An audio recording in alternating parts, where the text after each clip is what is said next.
황제가 워터루 전쟁에서 참패하여 세인트 헬레나라는 섬에서 유배 생활을 하고 있었습니다.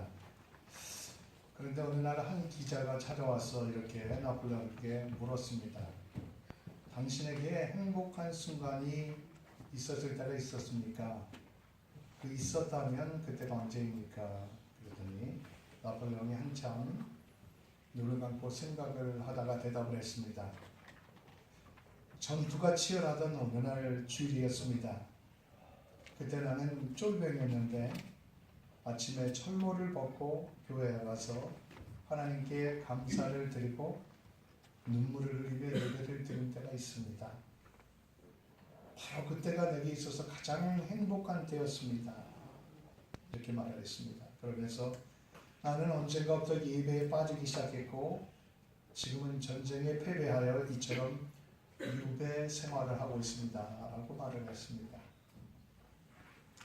제가 아픈 분들을 신방할 때가 있는데 신방을 해보면 많은 분들에게 건강해져서 하고 싶은 것이 무엇이냐 그러면 대부분의 분들이 건강해지면 교회에 나와서 예배에 참석하고 싶다.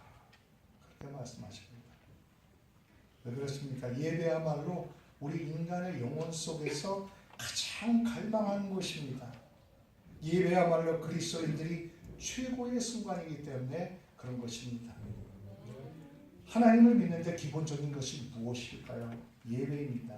하나님과의 만남은 예배에서 시작됩니다. 성경을 보면 특히 구약 성경을 보면 예배에 대한 가르침으로 가득 차 있습니다. 하나님께 바른 예배를 드리려면 무엇을 해야 하는가? 세밀하게 가르쳐주고 있습니다. 그 이유는 하나님께서는 예배를 통해서 인간을 만나시기 때문에 그렇습니다.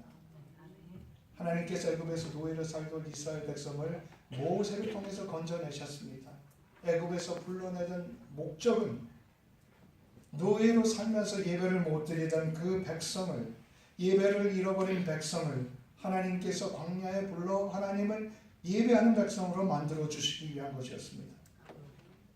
이스라엘 백성은 광야에서 율법을 배웠고 예배 드리는 법을 배웠습니다. 어떤 종류의 제사를 드릴지, 어떻게 지낼지, 그리고 예배를 드리는 성막은 어떻게 만들지 하나님께서 구체적으로 가르쳐 주셨습니다. 이 모든 게 제사, 즉 예배에 관한 말씀입니다. 그만큼 예배는 하나님과 인간 사이에 중요한 기본적인 관계입니다. 오늘 본문 로마서도 예배에 관한 말씀입니다. 우리가 하나님께 드려야 될 올바른 예배가 무엇인가를 말씀해 주고 있습니다.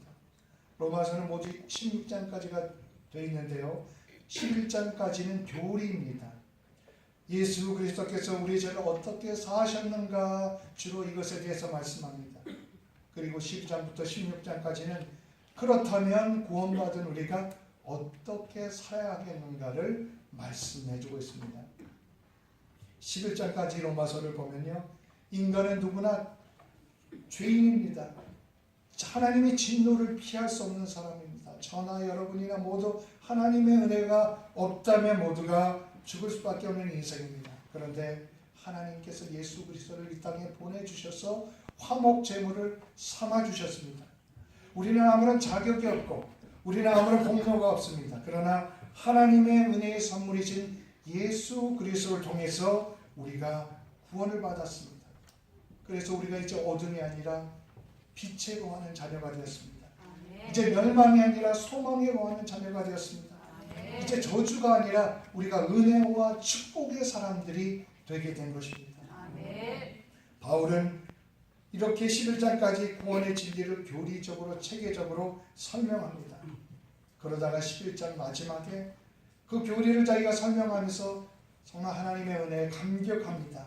그러면서 11장을 이렇게 마칩니다. 깊도다 하나님의 지혜와 지식의 풍성하며 그 판단은 헤아리지 못할 것이며 그의 길은 찾지 못할 것이로다. 누가 주의 마음을 알았느냐? 누가 모사가 되었느냐? 누가 적게 먼저 들여서 그 갚으심을 받겠느냐? 이는 만물이 주에게서 나오고 주로 말미암고 주에게로 돌아감이라. 그에게 영광이 세세에 있을지어다. 아멘. 감탄, 이 찬양이 본문 전에 나오는 그런 말씀입니다. 12장 1절은 그러므로 therefore라는 말로부터 시작합니다. 지금까지 깊고 높고 신비로운 주님의 은혜 구원의 진리를 말씀했습니다. 그렇다면 이제 결론으로 우리가 어떻게 살아야 하는가라는 것입니다. 어떻게 하면 우리가 구원받은 우리가 하나님의 은혜 속에 계속해서 거하면서 살 수 있겠는가, 그것을 가르치는 것입니다. 바로 그것은 무엇보다 온전한 예배자로 살아야 한다는 것입니다. 우리가 흔히 예배하면 시간을 내서 예배 참석하는 것을 생각합니다. 찬송하고 설교 듣는 것을 생각합니다. 사람들과 교제하고 헌금을 드리는 것을 생각합니다. 이것이 다 아주 중요한 것입니다. 다 해야 하는 것입니다. 그런데 바울은 예배란 무엇보다 다른 무엇을 드리기 전에 나 자신을 드리는 것이 예배라고 말씀하고 있습니다. 다른 어떤 것보다 우리 자신을 드려야 한다는 것입니다. 우리의 마음만을 드리라는 게 아닙니다. 우리의 열정만을 드리라는 것이 아니고 우리의 물질과 시간만을 드리라는 것이 아닙니다. 우리의 몸을 드리라고 말씀하고 있습니다. 이 말은 우리의 전 생애를, 전 인격을 드리는 게 바로 참된 예배다, 영적 예배다라고 말씀을 하고 있는 것입니다. 산제사, living sacrifice로 드리라고 하고 있습니다. 이 말씀은 구약적인 배경을 가지고 있는데요. 예수님께서 이 땅에 오시기 전에 구약 시대에는 이스라엘 백성이 주로 소, 양을 잡아서 제사를 드렸습니다. 해마다 적어도 한 번은 의무적으로 드려야 했습니다. 그런데 이 제물로 드리는 동물은 흠이 없어야 했습니다. 흠이 없어야만 거룩한 제물이 될 수가 있었던 것입니다. 거룩한 제물이 사람을 대신해서 죄값을 치르는 도구가 되었던 것입니다. 본문의 산제사가 함축하고 있는 구약의 제사는 무엇보다 번제, burnt offering을 말하고 있는 것입니다. 우리가 구약 제사를 말할 때 번제를 빼고 구약의 제사를 생각할 수 없습니다. 이 번제는 태워드리는 제사입니다. 번제물로 숫소, 양, 염소, 새를 다 태워서 드리는 것입니다. 태워드리기 전에 조각조각을 냅니다. 그리고 그 안에 머리, 기름, 내장, 간, 신장, 심장, 창자, 다리, 어깨 모든 부분을 잘라냅니다. 쪼개져야 했던 것입니다. 하나님께서는 제사장들에게 매일 아침 저녁으로 번제를 드리게 하셨습니다. 뿐만 아니라 안식일마다 제사를 드리게 하셨고 새로운 달이나 특별한 절기 가운데 번제를 드리게 하셨습니다. 그리고 이스라엘의 부흥운동이 있을 때마다 번제를 드렸습니다. 기드온, 사무엘, 다윗, 히스기야, 에스라, 느헤미야 부흥운동이 있을 때마다 번제를 드렸던 것이죠. 구약의 제사가 흠없는 짐승을 죽여서 바치는 제사였다고 하면 신약 시대에 그리스도를 통해서 우리가 드려야 하는 진정한 제사는 우리 몸을 거룩하여 흠없는 산제물로 드리는 제사라는 것입니다. 구약 시대는 동물들이 우리를 대신해서 제물이 되었습니다. 그러나 그리스도 안에 우리는 우리 자신을 산제사로 드리는 영적 예배를 드려야 한다, 이렇게 말씀하고 있는 것입니다. 근데 왜 마음을 드리시라고 말하지 않고 몸을 드리라고 말씀한 것일까요? 몸은 우리의 전 인격과 전 세계를 나타내기 때문에 그렇습니다. 사람이 마음으로 생각만 하고 몸을 드리지 않는 경우가 있습니다. 물질을 드리는 것과 몸을 드리는 건 또 다른 문제입니다. 여기서 몸을 드리라는 말씀은 우리 삶의 전부를 드리라는 것입니다. 내 생각, 내 마음, 나의 모든 것을 주님 앞에 드리라는 것입니다. 드려서 우리는 불태워져야 됩니다. 구약의 제물들이 불태워져야만 제물이 되었던 것처럼 우리의 자아가 날마다 태워지고 죽어지는 일이 있을 때만 우리는 영적 예배로 하나님 앞에 온전하게 드릴 수가 있는 것입니다. 영적 예배라고 이렇게 번역하고 있는데 NIV 성경에는 spiritual, 영적 예배라고 하고 있고 킹제임스 버전에는 reasonable, 합당한 예배라고 하고 있고 또 다른 성경에는 true, 진실한 예배, 어떤 성경에는 intelligent, 이해할 수 있는 예배, 그리고 또 어떤 성경에는 합당한 예배 이런 식으로 번역을 하고 있습니다. 그런데 이 영적 예배라는 말씀의 이 원어는 하나님께서 받으시는 예배라는 그런 얘기인 것입니다. 하나님께서 받으시는 예배는 우리 자신을 거룩한 제물로 드리는 것이라 그런 말씀드립니다. 우리가 예배를 매일 드리는데 그 예배가 하나님께 합당한 예배가 되지 않는다면 얼마나 슬프고 안타깝고 불필요한 일이겠습니까? 하나님께서 받으시는 합당한 예배가 되려면 내 자신이 거룩한 산제물이 되어야 한다는 것입니다. 그러려면 그냥 드려서 되는 것이 아니라 본문에 보면 내가 마음으로 변화되어야 된다 이렇게 말씀합니다. 마음으로 변화되기 위해서는 이 세대를 본받지 말라 이렇게 합니다. 우리의 행동과 우리의 생각을 이 세대의 표준 기준에 맞춰서 살지 말라는 것입니다. 이 세대는 어떤 세대입니까? 바울은 당시 세대를 어그러지고 거스러진 세대라고 그렇게 빌립보서 2장에 말씀합니다. 그런데 2000년의 세월이 흘렀어도 그때나 지금이나 세상은 어그러지고 거스러진 세대입니다. 세상을 보십시오. 세상이 추구하는 최고의 가치가 무엇입니까? 돈입니까? 돈. 돈이면 최고의 시대입니다. 이런 가치를 쫓지 말라는 것입니다. 천하보다 귀중한 생명을 경시하는 시대가 되었습니다.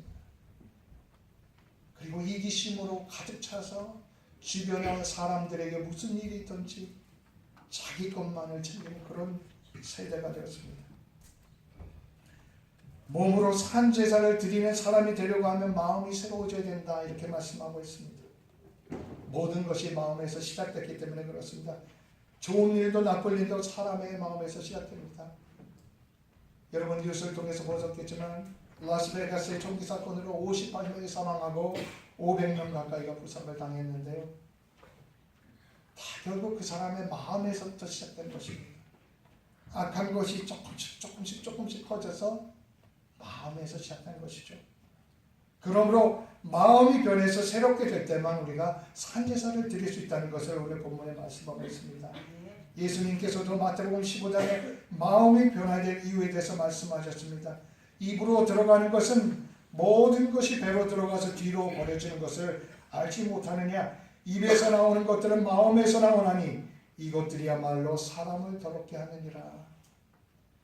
마음에서 나오는 것은 악한 생각과 살인과 간음과 음란과 도둑질과 거짓 증언과 비방임이. 바울은 이렇게 고백했습니다. 나는 하나의 법칙을 발견했습니다. 곧 나는 선을 행하려고 하는데 내게 악이 붙어 있다는 것입니다. 내 속사람으로서는 하나님의 법을 즐거워하지만 내 지체에 다른 법이 있어서 내 마음의 법과 맞서서 싸우며 내 지체에 있는 죄의 법에 나를 포로로 만드는 것을 봅니다. 아, 나는 비참한 사람입니다. 이렇게 탄식을 했죠. 로마서에 나오는 말씀이죠. 바울이 그랬다면 우리 같은 사람은 어떻겠습니까? 조금만 방심하면 이 시대를 따라가게 됩니다. 조금만 방심하면 우리 마음이 더러워지고, 조금만 소홀히 하면 우리 마음이 교만해지고, 조금만 게을리하면 시기와 질투의 마음이 우리 속에 자리 잡게 되는 것입니다. 가장 중요한 것은 우리의 마음입니다. 사람 마음에 따라서 몸이 갑니다. 그래서 마음이 변화되면 사람 전체가 바뀌는 것입니다. 성경은 그래서 이렇게 말씀합니다. 선한 것을 추구하며 가치 있는 것들에 대한 마음을 쏟기 바랍니다. 참되고 고상하고 옳고 순결하며 아름답고 존경할 만한 것들을 생각하십시오. 빌립보서 4장 8절의 말씀입니다. 하나님의 은혜를 추구해서 우리의 마음속에 채우라는 것입니다. 하나님의 은혜에 집중하라는 것입니다. 옛날에는 그냥 되는 대로 살았지만, 세상의 요구대로 세상을 따라가며 살았지만, 하나님의 은혜 가운데서 계속해서 살려면 세상을 따르지 말고 우리의 마음을 변화시켜야 한다는 것입니다. 마음을 새롭게 함으로 변화를 받으라. Be transformed by the renewing of your mind 라고 말씀합니다. 이 변화는 그냥 외적인 변화가 아니라 완전히 질적으로 달라지는 것을 말합니다. 카멜레온처럼 색깔만 변하는 것이 아닙니다. 송충이가 완전히 나비로 변하듯이 그렇게 변하는 총체적인 변화를 말씀하고 있습니다. 우리가 카펫이나 바닥을 베큐해 보면 먼지가 많이 나오지 않습니까? 근데 그 진공청소기 안에 80%가 사람의 세포라고 합니다. 사람의 세포가 몸에서 하루에도 몇십억 개씩 죽는다고 합니다. 그리고 그 죽은 세포가 땀, 소변, 대변, 그리고 땀을 안 흘려도 열을 통해서 나온다고 합니다. 대부분 때를 밀었을 때 나오는 것이 사람의 죽은 세포입니다. 이렇게 사람은 몸의 죽은 세포를 떨어내고 새로운 세포가 생성합니다. 이것이 살아있는 증거입니다. 그래서 매 5년마다 세포 조직이 완전히 바뀐다고 합니다. 이 세포 분열은 살아있는 사람에게만 일어납니다. 매일 세포 분열이 일어나지 않는다는 것은 살아있지 않다는 것이죠. 즉 살아있다는 것은 변한다는 것입니다. 건강하다는 것은 끊임없이 변하는 것입니다. 우리의 마음도 마찬가지입니다. 본문에 변화된다는 것은 한 번 변화되는 것을 말하는 것이 아닙니다. 내가 과거에 은혜를 받았는데 그것으로 만족하는 그것이 아닙니다. 매일 세포 분열이 일어나듯이 그렇게 매일 새롭게 발전적인 변화가 있는 것을 오늘 본문에 말씀하고 있는 것입니다. 여러분 그렇게 매일 변화하고 있습니까? 세포 분열하듯이 우리의 내면도 그렇게 매일 하나님의 사람으로 변화하고 있습니까? 우리가 우리의 힘으로 우리의 마음을 새롭게 바꿀 수 없습니다. 당연히 우리가 최선의 노력을 다해야 되겠죠. 그러나 온전한 변화는 하나님만이 하실 수 있습니다. 근본적인 변화는 성령께서 도우실 때만 가능합니다. 우리가 우리 안에 있는 나쁜 습관, 나쁜 생각 이런 걸 다 완전히 뽑아내려고 할 때 내 힘으로 되는 것이 아닙니다. 오직 하나님께서 우리 마음속에 새로운 마음을 심어주실 때 그때만 가능한 것입니다. 그래서 우리가 날마다 매일 변화를 갈망하고 기도로 성령님께 우리를 맡게 하는 것입니다. 하나님께서 사무엘을 통해서 사울에게 이렇게 말씀하셨습니다.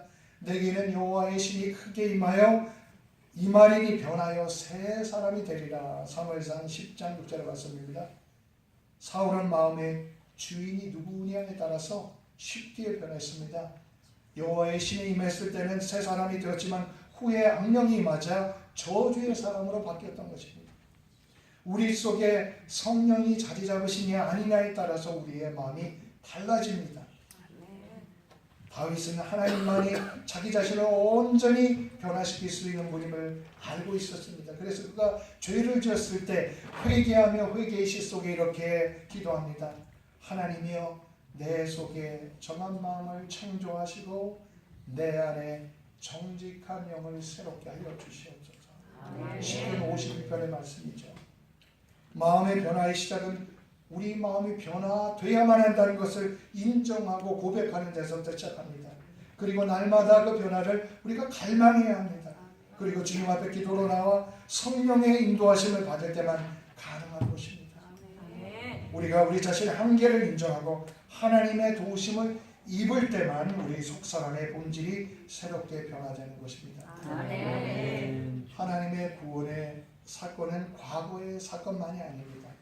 우리 속에서 계속 되어야 하는 것입니다. 하나님의 선하시고 온전하신 뜻을 깨닫고 그리고 날마다 신비하신 그 은혜 가운데 살려고 하면 우리가 날마다 변하고 발전해 나가야만 하는 그러한 사건이 구원의 사건입니다.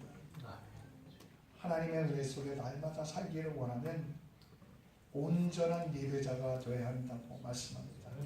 영적 예배를 드리는 사람이 되어야 한다고 말씀합니다. 다른 어떤 것을 드리는 것에 앞서서 나 자신을 온전히 나의 삶을 온전히 하나님 앞에 드릴 때 그것이 영적 예배라는 것입니다. 세상을 본받지 말고 반대로 날마다 마음으로 새로워져서 변화하는 삶을 살아라고 말씀합니다. 기도하시겠습니다. 우리의 예배를 받으시는 주님, 오늘도 주님 앞에 나와 예배드림이 세상에 가장 큰 축복된 순간입니다. 우리의 삶을 온전히 하나님께 영적 예배로 드리기를 원합니다. 주일 예배로부터 시작해서 매일매일의 삶이 하나님의 임재가 충만한 영적 예배가 되기를 원합니다. 이를 위해 저희가 버릴 것을 철저하게 버리게 하시고 이 세대를 본받지 말게 하시고 철저히 마음으로 날마다 새롭게 변화하는 삶을 살도록 인도하여 주시옵소서. 예수님의 이름으로 기도드립니다. 아멘.